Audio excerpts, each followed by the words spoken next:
ቆይታ በጥቂቱ በ2016 ዓመተ ምህረት በአውሮፓ አቆጣጠር በዘጻት ኳየር ብቸኛ ወይም የመጀመሪያ ሴት አገልጋይ ሆና አገልግሎቱን ጀመረች። የፀሐዩ ሐሩር፣ የዝናቡ ውሽንፍር፣ የብርዱ ብርታት ሳይበግራት ደከመኝ ሰለቸኝ ሳትል ትሮጥ ትተጋ ታገለግል ነበር። ጸሎት አለ ከተባለ አበባየው ቀድማ በቦታው ትገኛለች። በመዝሙር ብዙዎችን አፍርታለች። አገልግሎቱ በአንድ በመዝሙር የተገደበ ሳይሆን በስብከት የተለያዩ ፕሮግራማትን በማስተባበር በቤተ ክርስቲያናችን በእናቶች ህብረት በመሪነት በምክር በጸሎት በግሳጼ በሶሻል ሚዲያ ወንጌል በመስበክ በእነዚህና በተለያዩ የጸጋ ስጦታዎች የታከነች ነበረች።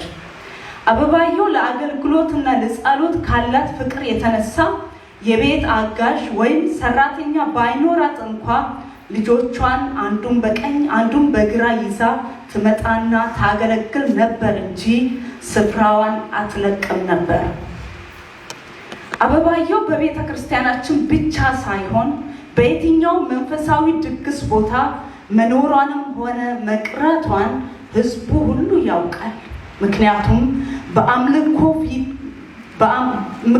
በአምላኳ ፊት ስትሆን የክብሯን ባለቤት ክብሯን ጥላ አምላኳን ያለ ይሉኝታ የምታመልክ አገልጋይ ነበረች። ከሌለች እንኳን ብዙዎች ቅር ይላቸው ነበር።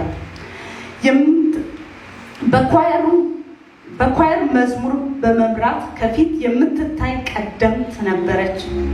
የመጨረሻውን የመድረክ የመዝሙር አገልግሎት የትናንትና 15 ወይም በቀን 15/03/2026 አለምደውም ስጠራው ኢየሱሴን ብላ ከዘመረች በኋላ እንዲህ የሚል መልእክት አስተላልፋለች።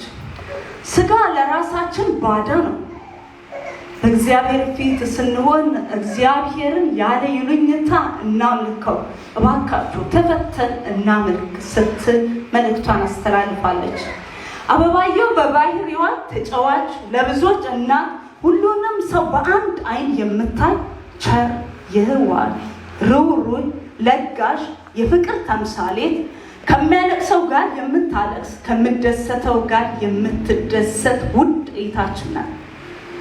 አበባየው ጌታ የተናገራት የትንቢት ቃል ብዙ ስለነበራት ቃል ኪዳኑ እስኪፈጸም ድረስ ሁላችንም በተስፋ ስንጠባበቅ ነበር።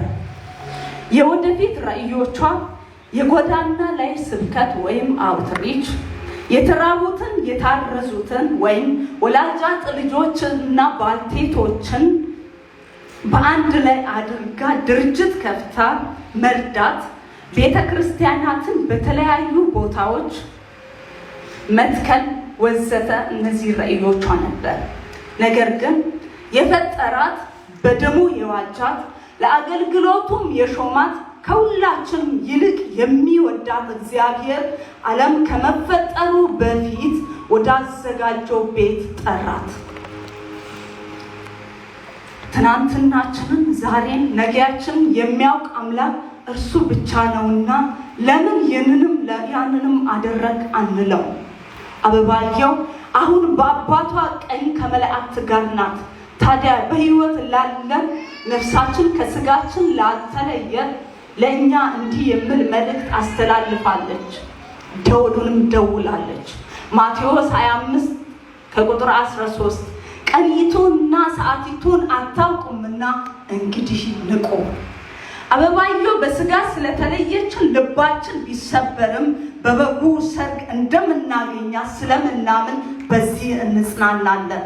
ለቤተሰብ ለጋሽ ታጌ፣ ለልጆቹ፣ ሀገር ቤት ላሉ ቤተሰብ ሁሉ፣ እስም ላላችሁ ለዘመድ አዝማዶች፣ ለወዳጆች፣ ለጓደኞች፣ በኪንግ ዊሊያም ታውን ላለው ለኢትዮጵያ ኮሚኒቲ፣ በሳውዝ አፍሪካ ላለው ለኢትዮጵያ ኮሚኒቲ እንዲሁም ሀገር ቤት ላሉት ሁሉ እግዚአብሔር በመንፈሱ እንዲያጽናና ዘንድ ይህንን ከልብ እንመኛለን። አቡ መልካም እረፍት እንዲሆንልሽ እንመኛለን። ሁሌም በልባችን ትኖሪያለሽ።